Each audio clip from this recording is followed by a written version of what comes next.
Hello guys, welcome to Arunoday classes. मैं आपका Arunoday classes में स्वागत करती हूँ। मेरा नाम है मीनाक्षी पाल। जैसे कि आपकी एसएससी जीडी के प्रैक्टिस सेट कराए जा रहे थे, उसी के हिसाब से आज का जो प्रैक्टिस सेट है वो है आपका 11। आज हम करेंगे कुछ इंपॉर्टेंट क्वेश्चंस जो आपके एग्जाम से एग्जाम व्यू से बहुत ज़्यादा इंपॉर्टेंट होने वाले हैं। तो आपको कुछ नहीं करना है, आज की क्लास को लाइक करना है, शेयर करना है अगर क्लास पसंद आती है। तो फिर बिना देरी किए आज की क्लास को हम स्टार्ट करते हैं। और आपने पहली क्लासेस नहीं देखी हो तो वो क्लासेस भी आप देख सकते हैं। देख लेते हैं हमसे फर्स्ट क्वेश्चन इसमें क्या पूछा गया है। फर्स्ट क्वेश्चन में पूछा है, बुद्धिजीवी वर्ग को वनों और जानवरों डैश डैश पर ध्यान देना चाहिए। बुद्धिजीवी क्या होते हैं, पहले ये बात जान लो। देखो, बुद्धिजीवी वो होते हैं जिनके अंदर बुद्धि होती है, और बुद्धि किसके अंदर होती है? मनुष्य के अंदर होती है। तो यहाँ बात तो क्लियर होगी कि हम मनुष्य से रिलेटेड बात है, यानी कि जो विद्वान है, जो बुद्धि है जिन मनुष्य में, उस वर्ग को वनों और जानवरों पर डैश डैश पर ध्यान देना चाहिए। किस पर ध्यान देना चाहिए? पर्यावरण पर, व्यवस्थापन, संरक्षण पर या निरीक्षण पर। देखो, पर्यावरण की बात हो गई तो पर्यावरण तो चारों तरफ हमारे यहाँ फैला हुआ है, लेकिन यहाँ पूछा है वनों और जानवरों पर क्या करना चाहिए। पर्यावरण तो हो नहीं सकता, व्यवस्थापन नहीं, निरीक्षण तो किसी जगह का करा जाता है, मुआयना लिया जाता है।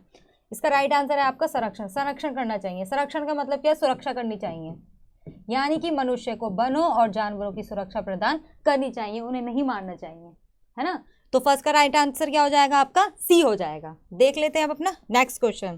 क्लास अगर आपको पसंद आती है तो क्लास को लाइक करना, शेयर करना, चैनल को जरूर सब्सक्राइब करना और बेल आइकन को प्रेस कर देना ताकि जब भी क्लास हो तो आपको नोटिफिकेशन मिल जाए। देख लेते हैं सेकंड क्वेश्चन। इसमें पूछा है, दिए गए शब्द का विलोम बताइए। यानी कि जो शब्द आपको दिया है इसका विलोम बताना। विलोम यानी कि इसका उल्टा शब्द कह सकते हैं हम। इसमें लिखा है विस्तृत। विस्तृत का विलोम क्या होगा? यानी कि विस्तृत का विलोम क्या होगा? संक्षिप्त होगा, दीर्घ होगा, अवर होगा या अधम होगा? बताइए। दीर्घ का तो क्या हो जाएगा? लघु हो जाएगा, उल्टा, है ना। अवर का आपका विवर हो जाता है, अधम का उधम होता है शायद। और इसका जो विस्तृत आपने पढ़ा होगा, विस्तृत होता है यानी कि बहुत लंबी चौड़ी बात फैली हुई है, कह सकते हैं विस्तृत क्वेश्चन। आपको क्वेश्चन में लिखा आता है ना कि संक्षेप में बताइए, विस्तृत में बताइए। विस्तृत में विस्तार करके बताया जाता है और इसका जो उल्टा हो जाएगा वो होगा आपका संक्षिप्त। संक्षेप हो जाएगा क्या? संक्षिप्त में बताइए, संक्षिप्त उत्तर दीजिए। और एक आता है क्या कि विस्तृत उत्तर दीजिए, तो इसका उल्टा क्या हो जाएगा? संक्षिप्त हो जाएगा। तो सेकंड का राइट आंसर क्या हो जाएगा आपका? फर्स्ट हो जाएगा। देख लेते हैं अपना नेक्स्ट क्वेश्चन। नेक्स्ट क्वेश्चन है, जिसके हाथ में वीणा है वाक्यांश के लिए एक शब्द है। देखो, ये तो बहुत ही इजी क्वेश्चन है, आप लोग बिल्कुल बता सकते हैं क्योंकि पढ़ने वाले स्टूडेंट को इसका आंसर 101% पता होगा, है ना। और ये जो आपके क्वेश्चन आंसर है ना, ये अगर आप केवीएस की जो तैयारी कर रहे हो, जहाँ पीआरटी का एग्जाम हो आपका, ये कोई सा भी हो, केवीएस का एग्जाम हो, तो उसमें भी ये क्वेश्चन आपको बहुत ही ज़्यादा मददगार सिद्ध होने वाले हैं, क्योंकि हिंदी एक ऐसा सब्जेक्ट है जो आपका कॉमन है। और देखो, ग्रामर से हटकर कोई क्वेश्चन नहीं है। क्वेश्चन जरूर बदल सकते हैं, थोड़ा पैटर्न जरूर बदल सकता है, लेकिन आएगी आपकी ग्रामर ही। हो सकता है आपसे इससे बदले कुछ और पूछ लिया जाए, लेकिन इसकी जो ग्रामर है वो से हटकर कोई क्वेश्चन नहीं आने वाला है। तो आपको क्या करनी है? प्रैक्टिस करनी है। थर्ड में पूछा कि जिसके हाथ में वीणा है वाक्यांश के लिए एक शब्द है। ब्रजपाणी, चक्रपाणी, वैष्णवी या सरस्वती। देखो, चक्रपाणी किसे कहा जाता है? विष्णु को कहा जाता है, विष्णु भगवान को कहा जाता है, क्योंकि उनके हाथ में चक्र है। तो इसका राइट आंसर क्या हो जाएगा आपका? डी होगा, सरस्वती। सरस्वती माता जो होती हैं, जिनकी पूजा करी जाती है ना, बसंत पंचमी में उनका दिन को उस दिन मनाया जाता है, एक तरीके से कह सकते हैं। बसंत पंचमी में सरस्वती माता जी की ही पूजा की जाती है और उनके हाथों में ही वीणा होता है। अब देख लेते हैं अपना नेक्स्ट क्वेश्चन। थर्ड का राइट आंसर क्या हो गया हमारा? डी हो गया है। नेक्स्ट क्वेश्चन है, इसमें लिखा है आपका, ये थोड़ा मिसप्रिंट है, मैं इसे सही कर देती हूँ। इसमें लिखा है अतीत। अतीत का समानार्थी शब्द है। समानार्थी किसे कहते हैं? पर्यायवाची को कहते हैं। समानार्थी यानी कि समान अर्थ प्रकट करने वाले, पर्यायवाची, है ना। या फिर ये कह सकते हैं कि एक इंसान के 3-4 नाम हो सकते हैं, एक समान के भी 3-4 नाम होते हैं। तो ये पर्यायवाची, समानार्थी याद ना करके आपको सिर्फ इतना याद करना है कि एक मनुष्य के 3-4 नाम होते हैं। तो उसी तरीके से अतीत का समानार्थी यानी कि इसका दूसरा नाम क्या होगा? अधिक होगा, अतिरेक होगा, विगत होगा या आगत होगा? आगत होगा। बताओ क्या होगा? अधिक का तो क्या हो जाएगा? अधिक तो मतलब कोई चीज ज्यादा जो होती है उसे ज्यादा कह सकते हैं। अतिरेक यानी कि अलावा, है ना। तो ये दोनों तो वैसे ही हट गए आपके। आगत का विगत, सॉरी, तो वो जाएगा इसका विलोम। आगत आने को कह सकते हैं। तो इसका राइट आंसर है आपका विगत। देखो, अर्थ निकाल लो। अतीत यानी कि बीता हुआ। अगर आपको नहीं पता है तो आप इसका अर्थ निकाल लो। अतीत का मतलब होता है बीता हुआ। कहते हैं ना कि मेरा अतीत अच्छा नहीं रहा, अतीत में ये बातें हुई थी कि कुछ किसी का अतीत बहुत अच्छा रहता है, किसी का अतीत बहुत बुरा रहता है, और अतीत ही होता है। पास्ट जिसे लोग बोल देते हैं ना कि मेरा पास्ट बहुत बुरा गया था, तो उसे अतीत कहा जाता है। तो विगत का मतलब जो समय बीत चुका है या जो गुजर चुका है, ये हो जाएगा इसका समानार्थी। नेक्स्ट क्वेश्चन देख लेते हैं आप। नेक्स्ट क्वेश्चन है 5। दिए गए रेखांकित वाक्यांश को प्रतिस्थापित करने के लिए सबसे उपयुक्त शब्द का चयन कीजिए। यानी कि जो आपको वाक्य दिया है उसमें प्रतिस्थापित, यानी कि कोई इसमें मिस्टेक दी गई है, गलती दी गई है, उसे आपको सुधार करके आंसर बताना है। दिए गए रेखांकित वाक्यांश के प्रतिस्थापित करने के लिए सबसे उपयुक्त शब्द का चयन कीजिए। देखो इसमें लिखा आयोग की रिपोर्ट सरकार के समक्ष समर्पित की गई है। यहाँ थी अंडरलाइन, जो नहीं लिखी गई मैंने लगा दी है। अब बताना रेखांकित का मतलब है जिस पर रेखा हुई भी है, इसे बदलाव करके यहाँ समर्पित आना चाहिए। ये क्या आना चाहिए? अर्पित की गई है, जारी की गई है, प्रस्तुत की गई है, ये लोकार्पित की गई है। तो क्या आना चाहिए इसका राइट आंसर? देखो नहीं पता, रख कर देख लो, पता चल जाएगा। आयोग की रिपोर्ट सरकार के समक्ष समर्पित की गई है, अर्पित की गई। देखो समर्पित और अर्पित, अर्पित होते भगवान के आगे पुष्प अर्पित किए जाते हैं। समर्पित यानी कि किसी ने, इंसान ने अपना जीवन समर्पण कर दिया हो तो उसे समर्पित कहा जाता है। अपने आप को पूरा सौंपने के लिए लगाया जाता है समर्पित। अब रिपोर्ट ही तो रखी गई है, इंसान ने अपना जीवन थोड़ी ना समर्पित कर दिया, ये तो आ नहीं सकता, ये भी नहीं किया है। जारी की गई है, जारी की जाएगी आयोग की रिपोर्ट सरकार के समक्ष। ये सामने रखने की बात हो रही है, समक्ष का मतलब होता है सामने, तो जारी तो नहीं कह सकते कि सामने जारी की गई है।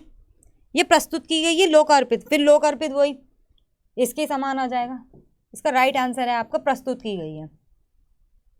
आयोग की रिपोर्ट सरकार के समक्ष प्रस्तुत की गई है, यानी कि दिखाई गई है, शो की गई है। तो 5 का राइट आंसर क्या हो जाएगा आपका? सी हो जाएगा। देख लेते हैं अब नेक्स्ट क्वेश्चन।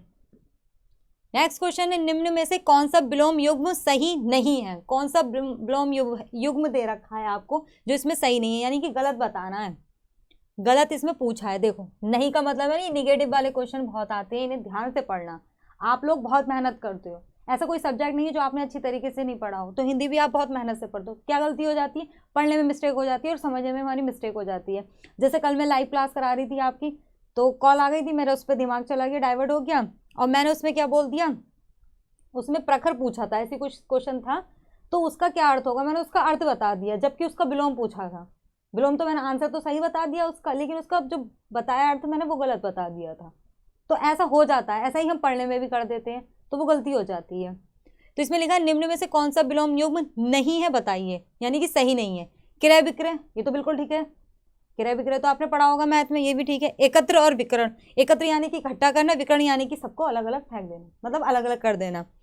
ज्ञेय और अज्ञेय, जो जानने वाला हो उसे अज्ञेय और न जानने वाले अज्ञेय हो जाएगा। आहार और बिहार, देखो बिहार तो एक राज्य का नाम है, सॉरी हाँ एक स्टेट है हमारा।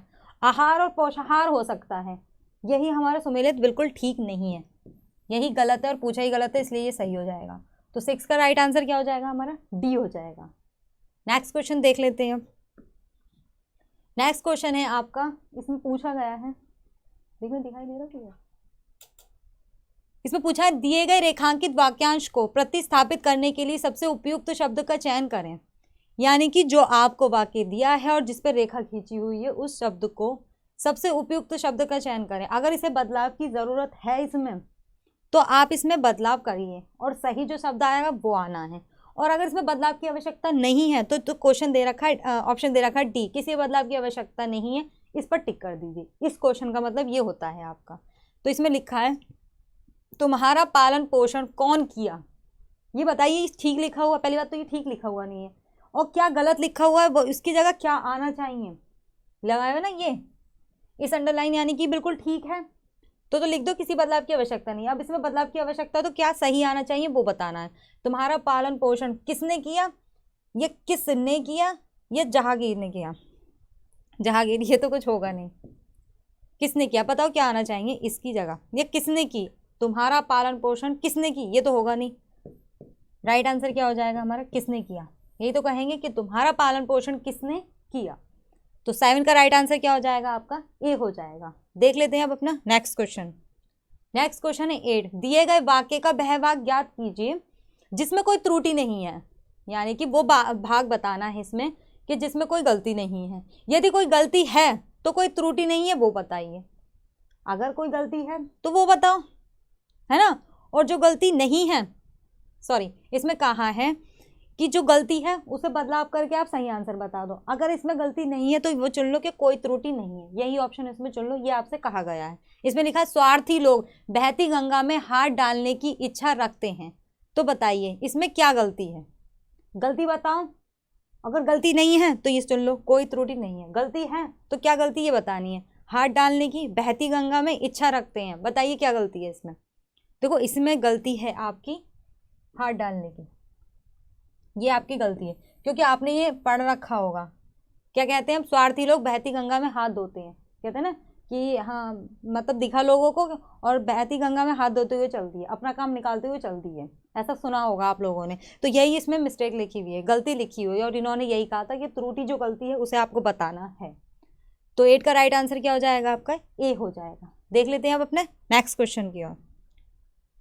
नेक्स्ट क्वेश्चन है, निम्नलिखित शुद्ध वर्तनी वाला शब्द है, यानी कि जो 4 शब्द लिखे गए हैं इसमें आपको शुद्ध वर्तनी यानी कि जिसकी वर्तनी बिल्कुल ठीक है वो बतानी है। ललायित, लालित, ललायित और ललायित, बताइए क्या होगा। देखो इसका जो राइट आंसर है, इसमें वर्तनी बतानी है, फर्स्ट वाला है ललायित, बिल्कुल ठीक लिखा हुआ है, यानी कि जो बिल्कुल लोगों से ज़्यादा घुला मिला नहीं रहता उसे ललायित कहते हैं। ये इसकी वर्तनी बिल्कुल ठीक है, ये सब गलत लिखी हुई है, सही है। तो 9 का राइट आंसर क्या हो जाएगा आपका, फर्स्ट हो जाएगा। नेक्स्ट क्वेश्चन देख लेते हैं। ज़्यादा एक्सप्लेन नहीं करेंगे क्योंकि आपके एग्जाम चल रहे हैं इस टाइम। 10 जनवरी को आपका SSC GD का एग्जाम हो गया है, और आपके देखो UPP की भी भर्ती आ रही है, देन आपका KVS का भी पेपर ही है। तो आपको क्या करना है, प्रैक्टिस करनी है, पढ़िए और प्रैक्टिस करिए। सुमित, ये इस प्रकार से लिखा है, सुमति लिखा है। सुमति शब्द का विलोम शब्द क्या, कौन सा है। सुमति लिखा है, इसका विलोम बताना यानी कि इसका उल्टा अर्थ बताना क्या होगा सुमति का। कुमति, अमिति, विमति या निर्मति। देखो सुमति का मतलब क्या होता है, कहते हैं ना जिसकी बुद्धि अच्छी होती है, सुकाग्र बुद्धि का जो होता है, बहुत अच्छी बुद्धि का, और एक होता है जिसकी बुद्धि मति खराब होती है तो कुमति कहा जाता है। तो इसका विलोम क्या हो जाएगा, कुमति हो जाएगा, सुमति का कुमति हो जाएगा। 10 का फर्स्ट आंसर हो जाएगा। नेक्स्ट क्वेश्चन देखते हैं। नेक्स्ट क्वेश्चन है आपका कि निम्न में से शुद्ध वर्तनी वाला शब्द कौन सा है, यानी कि किसकी वर्तनी बिल्कुल ठीक लिखी हुई है, बताइए किसकी वर्तनी ठीक लिखी हुई है। इसमें पूछा है निमिलित, सॉरी निमिलित, निमिलित या निमिलित, क्या होना चाहिए इसका राइट आंसर। देखो ये भी बिल्कुल उसी की तरह है, तो इसका राइट आंसर आपका निमिलित हो जाएगा। देख लेते हैं अब अपने नेक्स्ट क्वेश्चन की ओर। नेक्स्ट क्वेश्चन है 12, दिए गए वाक्यांश के लिए एक शब्द, यानी कि एक वाक्य दिया है, इसके लिए एक शब्द क्या आएगा। पहाड़ का निचला भाग क्या कहलाता है, ये आपसे पूछा है। अधिक्य, औरस, पहाड़ी या उपात्यका, बताइए क्या होगा। देखो अधिक्य का मतलब होता है जो अधिक भाग होगा, पहाड़ी कुछ तो होगा नहीं, पहाड़ी तो पहाड़ को ही कह दिया जाएगा, पहाड़ी थोड़ी ना कहा है। जैसे ये पहाड़ है आपका, इस टाइप के बने, तो ये जो निचला भाग है ना, ये सपाट वाला भाग, इसे पूछा जा रहा है, इसे क्या कहा जाता है। इसे कहा जाता है आपका डी, उपात्यका कहा जाता है। क्या कहा जाता है, उपात्यका कहा जाता है। ये क्वेश्चन नोट कर लेना क्योंकि थोड़ा डिफरेंट टाइप का पूछा गया है आपसे हिंदी में, तो इस चीज़ को आप ध्यान रखना है। तो 12 का राइट आंसर क्या हो जाएगा आपका, डी हो जाएगा। नेक्स्ट क्वेश्चन देख लेते हैं अपना। नेक्स्ट क्वेश्चन है, पानी का बुलबुला होना मुहावरे का अर्थ है भयभीत होना, क्षणभंगुर होना, हर्षित होना या दुखी होना। देखो हर्षित होना क्या मतलब है, खुशी की बात है, तो पानी में जब बुलबुले उठते हैं तो क्या खुशी की बात होगी, या दुखी होना होगा, ये डरा हुआ होना चाहिए, ये क्षणभंगुर होना चाहिए। पानी का बुलबुला होना, बताइए क्या होना चाहिए। इसका जो राइट आंसर है वो है आपका बी, क्षणभंगुर होना, यानी कि बिल्कुल ही टूट टूट जाना। क्षणभंगुर यानी क्षण क्षण में बिखर जाना एक तरीके से। पानी का बुलबुला होने का राइट आंसर है क्षणभंगुर हो जाना। 13 का बी हो जाएगा करेक्ट आंसर। नेक्स्ट क्वेश्चन है 14, दिए गए वाक्यांश के लिए एक सार्थक शब्द का चयन कीजिए। जो आपको वाक्य दिया है इसका सही अर्थ यानी कि जिसका अर्थ निकल रहा है वो आपको बताना है, जिससे सारी बातों का ज्ञान हो। बहुज्ञ, ममर्ग, सर्वज्ञ या विशेषज्ञ। देखो विशेषज्ञ कहा जाता है जो एक इंसान एक पर्टिकुलर क्षेत्र में होता है। जैसे डॉक्टर्स होते हैं आपके, डॉक्टर्स क्या है, हृदय का डॉक्टर होगा, आंखों का डॉक्टर अलग होगा, सर्जरी वाला डॉक्टर अलग होगा, है ना, दिमाग वाला डॉक्टर लोग, तो उसे विशेषज्ञ कहते हैं, उसे तो विशेषज्ञ कहा जाता है। ममर्ग किसे कहा जाता है, जो बहुत ही मोम दिल वाला इंसान होता है और सारी बातों का ज्ञान जानने वाला क्या हो जाएगा, सर्वज्ञ कहा जाता है उसे, यानी कि सर्वज्ञानी कहा जाता है। तो 14 का राइट आंसर क्या हो जाएगा आपका, सी हो जाएगा। देख लेते हैं अपने नेक्स्ट क्वेश्चन की ओर। नेक्स्ट क्वेश्चन में पूछा है काले तिल चबाना मुहावरे का अर्थ है। देखो क्लास अगर आपको पसंद आ रही है तो क्लास को लाइक करो, शेयर करो और बेल आइकन को जरूर प्रेस कर देना ताकि जब भी क्लास हो तो आपको नोटिफिकेशन मिल जाए, ठीक है।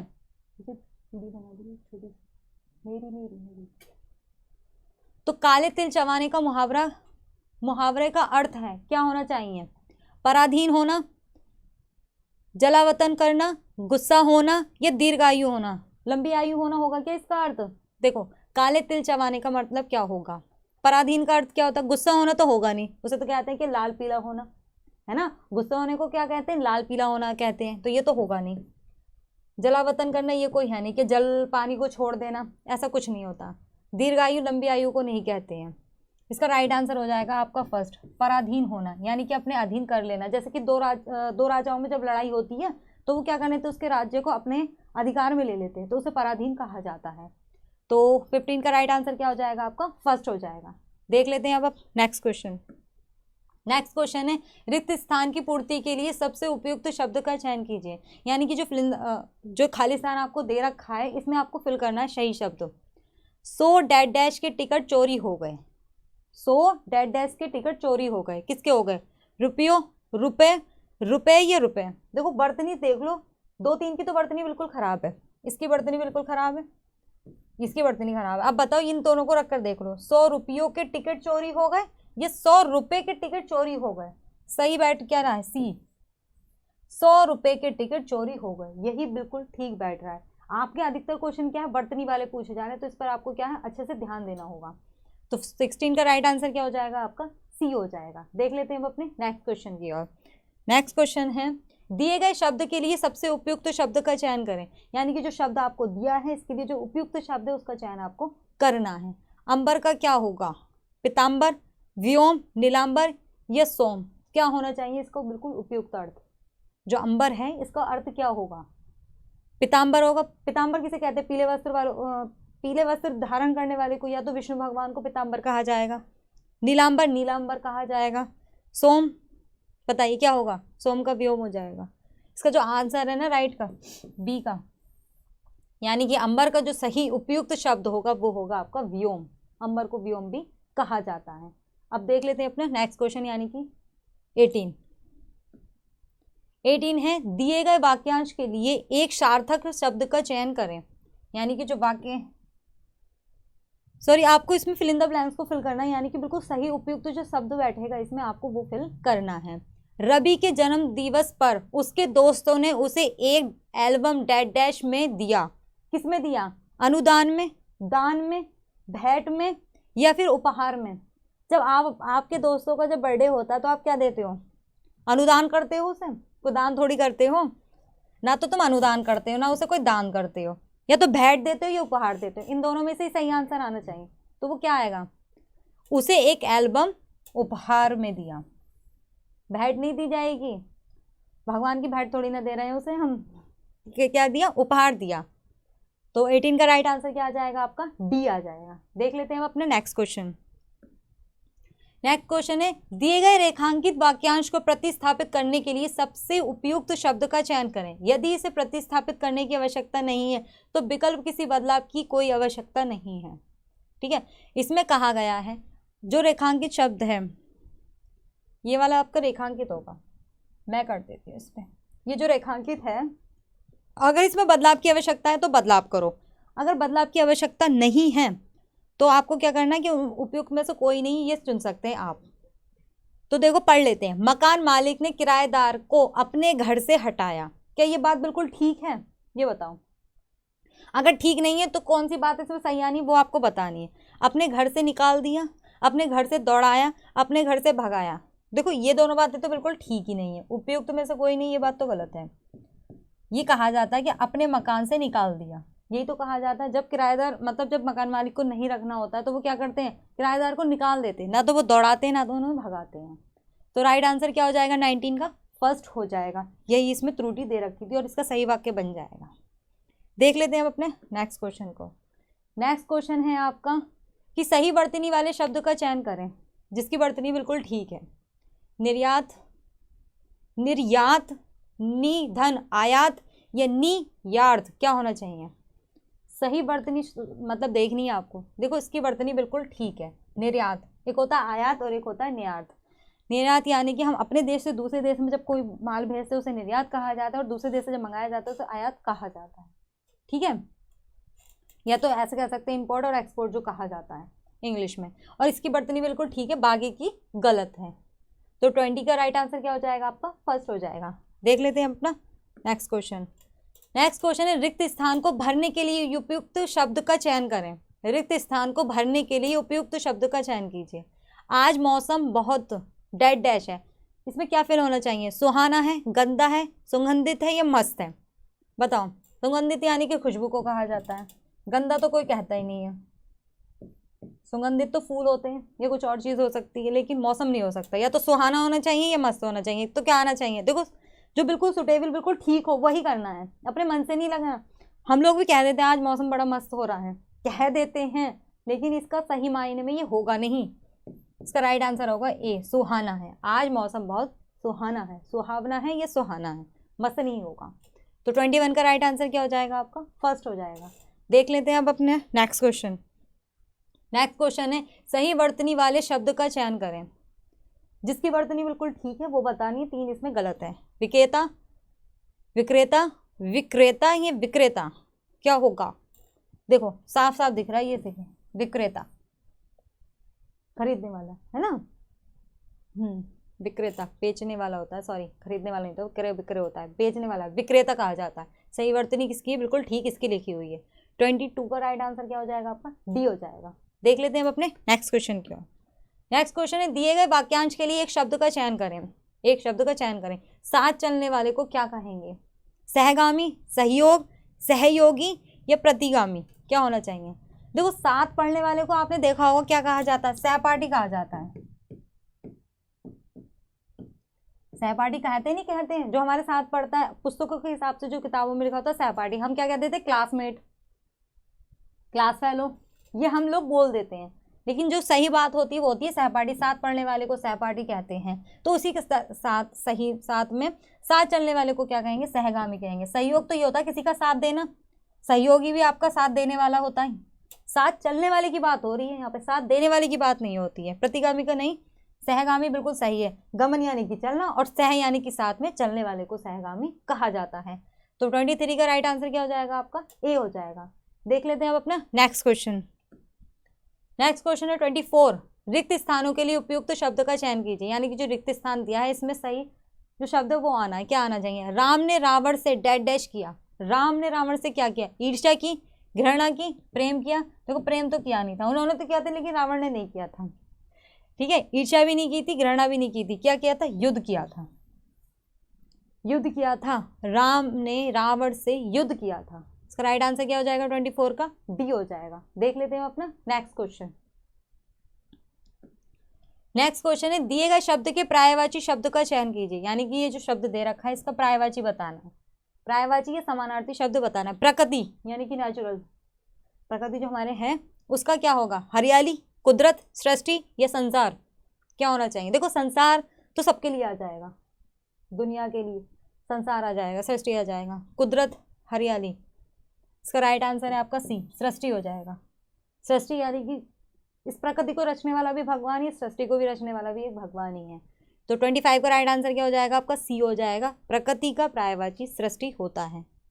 तो ये थे हमारे कुछ इंपॉर्टेंट क्वेश्चन जो आज हमने इस क्लास में डिस्कस किए हैं। आई होप आज की क्लास आपको पसंद आई होगी। अगर क्लास पसंद आई है क्लास को लाइक करना, शेयर करना, चैनल को सब्सक्राइब करने के साथ में बेल आइकन को प्रेस कर देना, ताकि जब भी क्लास हो तो आपको नोटिफिकेशन मिल जाएगी। इस क्लास की PDF आपको टेलीग्राम ग्रुप पर मिल जाएगी, तो टेलीग्राम ग्रुप को ज्वाइन कर लीजिए।